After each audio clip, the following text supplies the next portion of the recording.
What happens to the approximately 700 foreign fighters in Syrian Democratic Forces control who are all hardened jihadists from Europe? We need answers to these questions. So the good news is there's growing bipartisan support to ask the president to reverse course and to have a conditions-based withdrawal. All three of us support the idea of withdrawing from Syria and everywhere else when you can do it safely. It is in our national security interest not to withdraw at this time, in my view, because if you do so now, the Kurdish fighters, the Kurdish forces, will be decimated by Turkey, Assad, or maybe ISIS. It is clear to me that if you withdraw now, based on the conditions on the ground, Iran is a big winner inside of Syria. A corridor between Tehran to Lebanon will exist to funnel weapons to Hezbollah and other forces aligned against Israel. And most importantly, none of us believe that ISIS has been defeated. Now, two Democrats and one Republican saying the same thing. The war has not yet been won. The 2,200 in Syria are performing vital national security functions for us, which includes support for a key ally called the Kurds, and as an insurance policy against the rise of ISIS in Syria. And to me, we are all worried about the consequences of this decision regarding Russia, Iran, and Assad. So this resolution, the resolve clause, basically asks the president to reverse course, make any future decisions on withdrawing from Syria based on conditions on the ground after consulting with his national security team. We all share the same goal of withdrawing from Syria. We just want to do it in an appropriate fashion. And finally, as to the decision itself, I landed yesterday morning coming back from Afghanistan. And if anyone tells me that ISIS has been destroyed in Afghanistan, we're going to have a serious conversation. Our goal is to withdraw from Afghanistan based on conditions on the ground that will let us leave honorably and safely. This decision, I believe, has been made by the president, not with sound military advice against it. I think his entire national security team has expressed concerns about withdrawing now. As with President Obama, I advised him to listen to your commanders. A residual force in Iraq made sense to me. And I told him, I'm a Republican, you're a Democrat, but you'll get a lot of support from Senator McCain and myself if you follow the advice. Unfortunately, he did not. The rest is history. As to President Trump, I will help you any way I can, wherever I can. But because you're a Republican, I'm not going to ignore what I believe. I'm going to give you an honest evaluation. I was willing to support a Democrat if he followed sound military advice. I'm willing to fight a Republican if you don't. This is not about me. It's not about my two colleagues here. It's about our nation. And I don't want to hear any more about how much we love our troops. We all love our troops. And if you go talk to them, you will find out very quickly they understand why they need to be in Syria. They're all volunteers. They don't want to leave until the job's done. Do they miss their families? Yes. Have they suffered? Yes.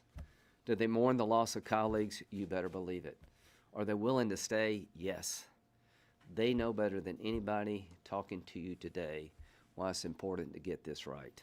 They have a high opinion of our Kurdish allies. I was in Syria just a few months ago, and I can tell you right now the Kurds have done a wonderful, fantastic job of being aligned with the United States, and our military advisors on the ground said, without equivocation, of all the people we partnered with, this has been our best, most reliable partner. So I can tell you in Manbij today, there are a lot of broken hearts of Americans who have looked our allies in the eye and say, we're going to stick with you. As to the decision by the president, I don't know where it came from, but it needs to be reconsidered. Ambassador Jeffries, our special envoy to Syria, a good man who was an ambassador in Iraq, just 2 days ago announced a commitment to stay until we got this right. I don't know how this decision was made. It literally came out of left field. It has rattled the world. You see North Korea flexing their muscle now about, well, why don't you leave South Korea before we do a deal? I can promise you that everything that happened in Iraq is going to happen in Syria unless we change course. And I can promise the President, if you will reevaluate this decision, you'll have a lot of support across both sides of the aisle. With that, I'll turn it over to Senator Reid. Well, thank you, Lindsey. I'm honored to be with Lindsey and Bob, who are in the forefront of our consideration of all issues regarding national security, and echoing many of the things that Lindsey said. First, the hasty and disjointed manner of this announcement demonstrates that the administration is in disarray, and the President's ability to lead internationally is, I think, seriously eroded by this decision and by others. And simply because the President tweets that ISIS has been defeated is not the reality. We're not safer. He also continues to disregard the advice of his military, diplomatic, and intelligence personnel who have consistently warned against the action the President wants to take and is insisting that we do take. Just 2 weeks ago, General McKenzie, nominated by the President to be the, excuse me, the next commander of U.S. Central Command, said, ISIS probably still is more capable than al-Qaeda in Iraq at its peak, suggesting it is well positioned to reemerge if pressure on the group is relieved. And the President just relieved pressure on the group with this announcement. And even if the President's own advisors are talking about this action, we have to consider that all of them have talked almost in unison about the need to continue our support. And Brett McGurk, who has been our key point person in Iraq over many years, said basically, so obviously it would be reckless if we were just to say, well, the physical caliphate is defeated, so we can just leave now. I think anyone who's looked at a conflict like this would agree with that. And indeed, ISIS is still a very potent force, 10,000 to 20,000 personnel in Syria. And that's why our forces in Syria have been working closely with the Kurds, trying to train them up to take the role of American forces, in fact, to lead the fight, which they have. These forces are not quite ready to stand completely on their own, but they've made remarkable progress over the last several years. They've done it through their courage, their commitment, their ability to stand with and fight with our special operators, and it's something that we have to recognize. If we go through with the President's proposal, the most predictable event will be the reemergence of ISIS as a more credible, forceful entity, not only in Syria, but also in Iraq and in Jordan and surrounding regions. It'll also just completely recharge the tribal efforts and the battles that are going on within Syria. And it would be, in effect, a betrayal of these Kurdish forces. Senator Lindsey Graham has said that. I echo that sentiment. They have fought well with us. 2 or 3 years ago, when we were looking for a stable military force, very few were found. I don't think any of us believed it would be as this successful in terms of the Kurdish effort led by U.S. Special Operations Forces. If we forsake these forces, it will perhaps lead to a very bloody conflict with the Turks. They are poised to engage with Kurdish elements in Syria. Also, it will risk the security of our allies in the region, Israel, Iraq, and Jordan. I have no doubt that Assad and his minions will try to negotiate some deal and just send the message that ISIS, if you go east to Baghdad, you can do anything you want. Or if you go south to Jordan, you can do anything you want. That type of reaction would be extraordinarily detrimental, not just to Syria, but to Iraq and to Jordan. So we're looking at a serious risk of significant escalation. We're looking at a failure to grasp the simple lessons of history. You know, we did remove forces from Iraq, and ISIS constituted a fighting force that was so capable it overwhelmed the Iraqi forces and took Mosul and was on the verge of taking even more territory until we began a counteroffensive, which has been successful. But they're going to do the same thing going forward. We have to work very hard for a diplomatic solution. One of our key points of leverage in this diplomatic solution is our effective forces in Syria. Our special operators working with Kurds, working with Syrian Arabs that do not want to be minions of Assad. If we have that leverage, we can get to Geneva, get to some settlement that will allow us, under conditions that are appropriate, to leave the battlefield. We're not there yet, and this action will undermine those efforts, I think, decisively. So I would join my colleagues in urging the President to consult with his U.S. military leaders, to take the advice of the experts, and to keep faith with our partners on the ground, and to reverse this decision. Senator Menendez. Thank you. Well, thank you. I'm pleased to join with two of the most significant national security voices in the Senate in common cause here. I think that Christmas came early to Russia by a series of decisions the President has made. One, obviously, on this withdrawal unilaterally and in a way that is without any strategy whatsoever onto a whole host of national security questions that have been enumerated by my two colleagues here. Secondly, with the lifting of the designation of Rusal and other Russian companies at a critical time where I'm not sure that Deripaska's ability to influence those companies is still not a reality. And then thirdly, with our total lack of action as it relates to what happened in the Kursk Straits in Ukraine and what is happening with Ukrainian Navy personnel that are under arrest and being treated as prisoners without consulate abilities to visit. It's a trifecta for Vladimir Putin and a time in which it also sends a global message that are real concerns.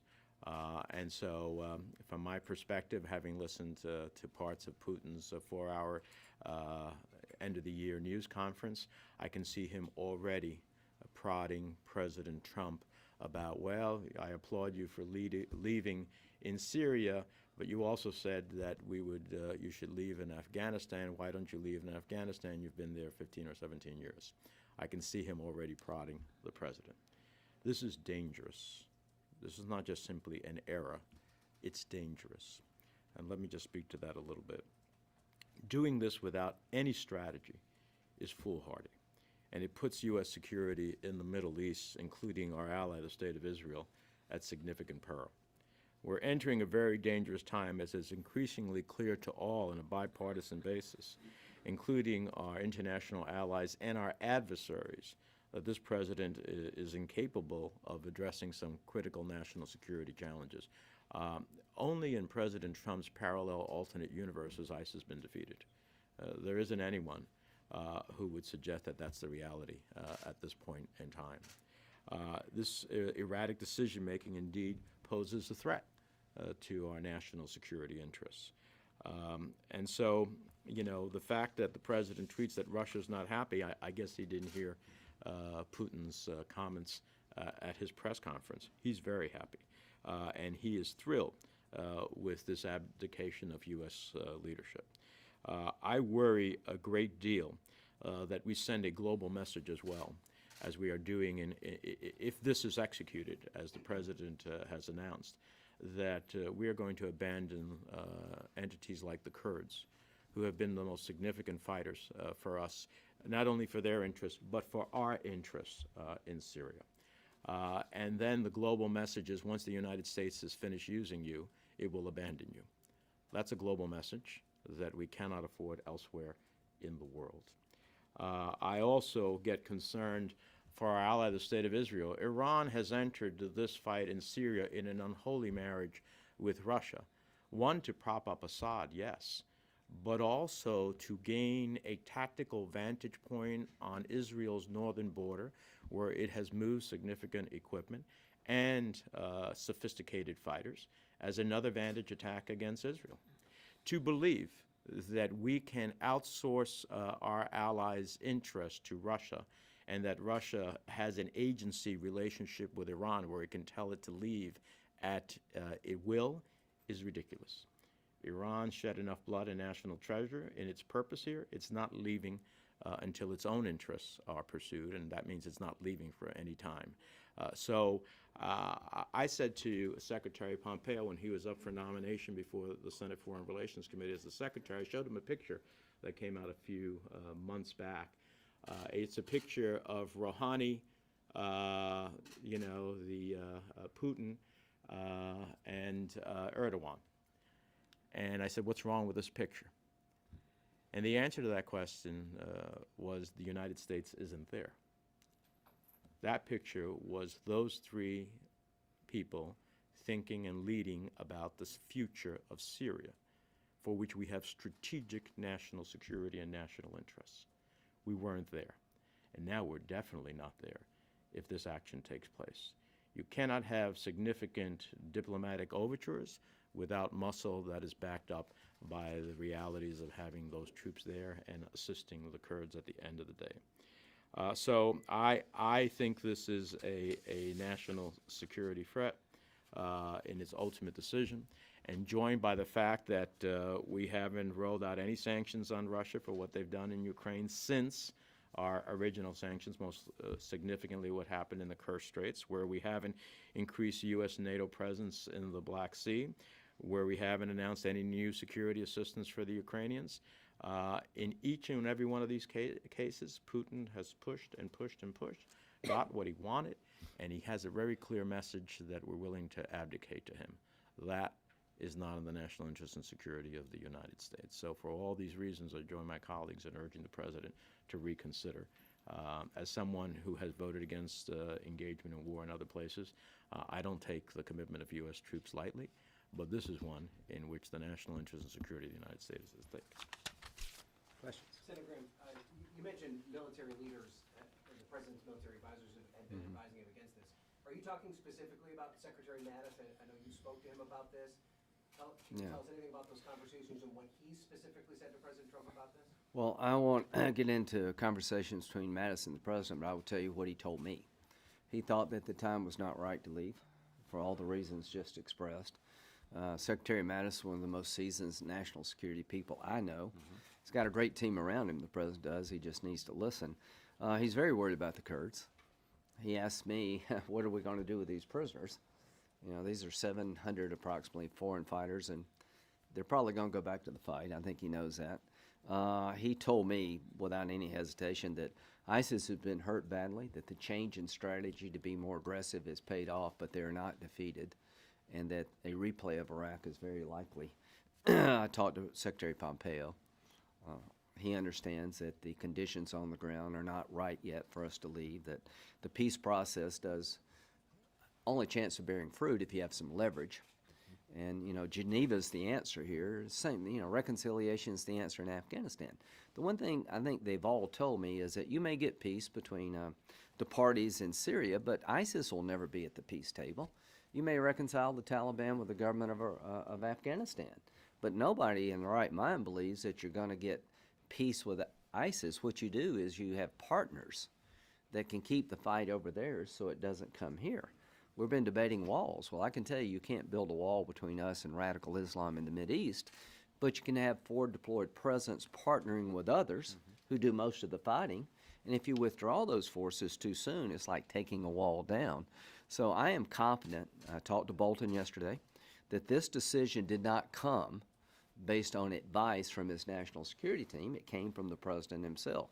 He has every right to make that decision, but we're urging him to reconsider. And unlike Iraq, we have a bipartisan moment here. I'm calling on Senator Schumer and McConnell to join this resolution. We're signing up co-sponsors as quick as we can. We're all hoping to leave town. But this bipartisan effort to support a resolution urging the president to change course, I think there's a lot of votes for it. And to me, John's not with us, but I think Senator McCain would be pleased that all of our differences throughout the years about where to be and what to do and how to do it, that they're behind us, at least when it comes to Syria. John's voice has been consistent, whether you agreed with it or not. We need to do more in Syria, not less. It's going to get worse if you leave and if you do nothing. And as usual, he was almost always right. But now you have a bipartisanship I have not seen before, and I hope the president will take advantage of it. We will have your back, Mr. President, if you decide to change course. Senator Graham, there's been some reporting that President Erdogan told President Trump that the Turks were getting ready to go into Syria to go after the PKK. Yeah. Is any of that reflected in any of y'all's conversations with some of these other national security? I know What does that do to the region if that? Well, is the I'll case? let my colleagues speak here, but I also have been told by our national security team they're very distrustful of Turkey. If you spend any time with the Turks, they see the Kurds as a bigger threat than ISIS. Now, the YPG elements have been listed as terrorists in the past, but I can only tell you what our military says. They have been the best fighters we have found in over a decade of fighting the war on terror. They're an indispensable partner, and their fate is very much at risk here. And there is concern that Turkey will move down. The only reason they haven't come down yet, we've been around Manbij. The day we leave, it's going to be open season on every Kurd who supported us, and they're going to get hit by at least three sides. Turkey is out to get them because they consider them a bigger threat than ISIS. Assad considers them an effective fighting force that he will want to destroy so he can keep his hold over Syria, and he will be joined in that effort by Iran. And finally, those 20 or 30,000 fighters, they're going to come back like a pack of wolves. So our Kurdish friends are in a world of hurt, and I guess what we're saying, that matters to the three of us. Senator Graham. Yeah. Do you agree with this memo that Bill Barr wrote? I'll talk to you about that later. Just a quick follow-up on that. Given what was just asked about the Kurds, would you support fully arming the Kurds in order to protect themselves from Turkey? I don't know what that means. Here's what I'm telling you. The Kurds are an effective fighting force partnered with us. They don't have tanks. They don't have airplanes. And they're not going to get tanks and airplanes in the next 30 days. So this idea somehow we can leave and give them the armaments and they can fight and protect themselves is not rational.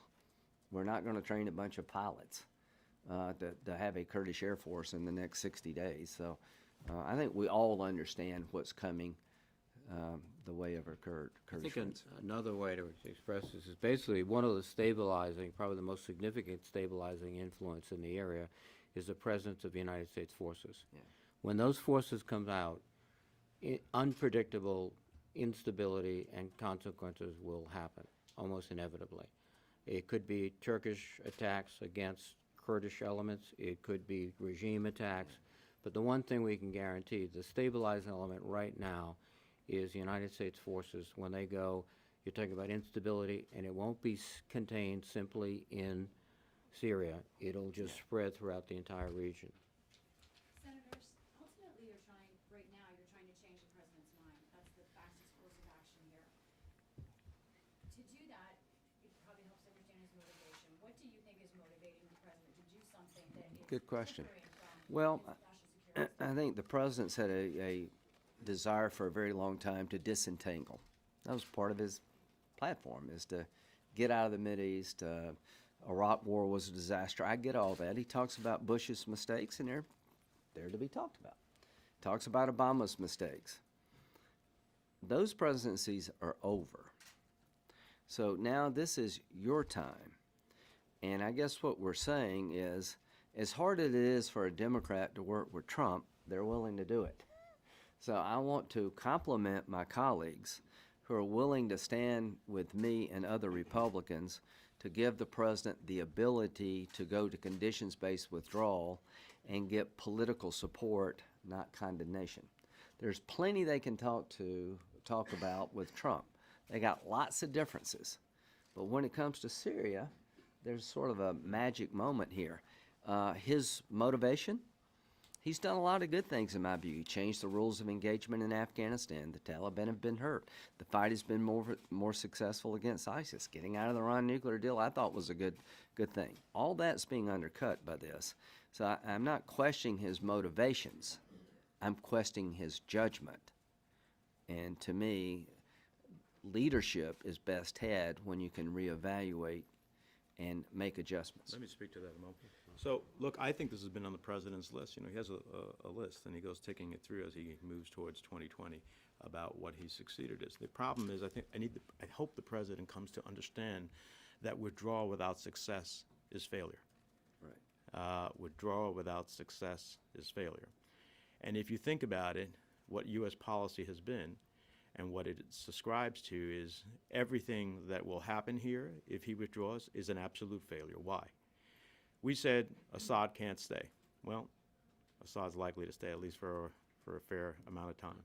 Secondly, we said that, in fact, we have strategic interests there and that we can't allow Russia and Iran to dictate those strategic interests. Well, we leave. Russia and Iran dictate our strategic interests.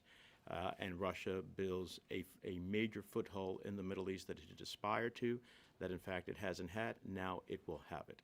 Not only with its propping up of Assad, it's built bases there that it didn't have, and it will have a significant foothold. And number three, Iran is ultimately going to have another place of attack against Israel, which will not be deterred by Russia. So in my mind, and fourthly, we send a global message, fight with us, but when we're finished with you, we use you, we throw you away.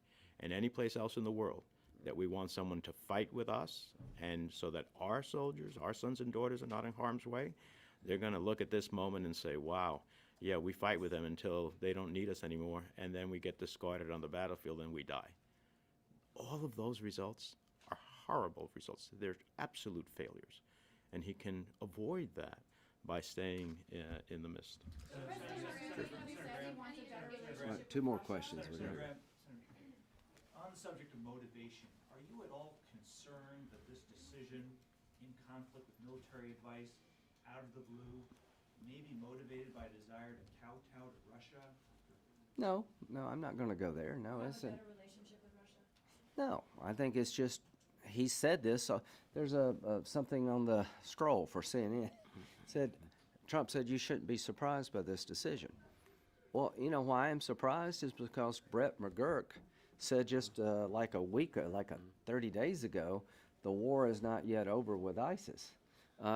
Ambassador Jeffers said 72 hours ago to our Kurdish allies and others, we're going to stick through this to get a better outcome in Geneva. Yes, I am surprised. I'm not surprised that you want to get out of the Mideast. I'm surprised that you don't understand what's going to happen. If you're not aware of what's going to happen, it's like you missed the whole Iraq war in terms of how we left. I think what Bob described as 4 bad outcomes are almost certain to happen.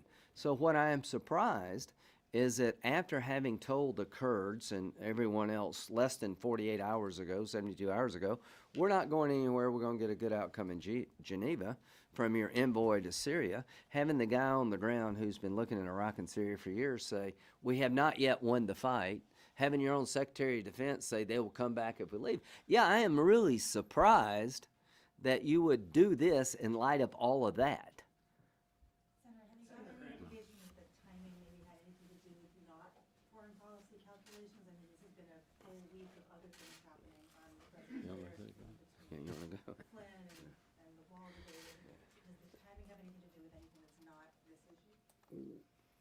Well, the process of making this decision was not what you would expect. Listening carefully to your military and State Department advisors, having thorough consultation with allies, and then developing a plan. How do we execute this? How do we do this? And getting buy-in, if you will. So it was impulsive. And I think anytime you do something impulsive, it's not a rational process. It's subject to whatever other factors are affecting you at the moment. And this week has been a challenging week for the president in many other corners. I don't believe he put that all aside. I don't think he could put it aside. This was a very quick, impulsive decision, taking his advisors by surprise. So I think you cannot dismiss the fact that other influences might have affected his decision, at least the timing of the decision. He's been very clear for months he'd like to get out. But why did he do it now? Why did he do it so precipitously? Why didn't he consult with other allies? And really a detailed analysis by his own national security team. So I think there are other factors at play here, but it's so difficult to predict because they're so literally idiosyncratic. One last, and I'm not suggesting this is designed to make Russia happy. He thinks they're not happy. He's wrong. I think he really believes that. I just think he's wrong. I don't know why Obama turned down all the advice he got, but he did. Is this to change the topic? No. I just think the president's been frustrated. He doesn't want to be over there. He wants everybody to come home. Who doesn't want our troops to come home? All of us, but we want to do it smartly. Who wants another repeat of the disaster in Iraq and Syria? None of us. I have not had one American come up to me and say, let's stop fighting ISIS because somebody else can do it for us. Nobody believes that it's smart to outsource the fight to ISIS to everybody but us. The good news is that we finally got reliable partners. We're making great progress, and we're cutting this thing off at a time when it would bear dividends politically and militarily. So I can't explain this decision. I'm not going to suggest motivations that are anything other than a frustrated president. But I can promise this, that if you follow through with this, everything that happened in Iraq is going to happen in Syria, and it's going to be worse, not better. It's going to make it harder to get the Taliban to reconcile. You're undercutting what we've done in Afghanistan.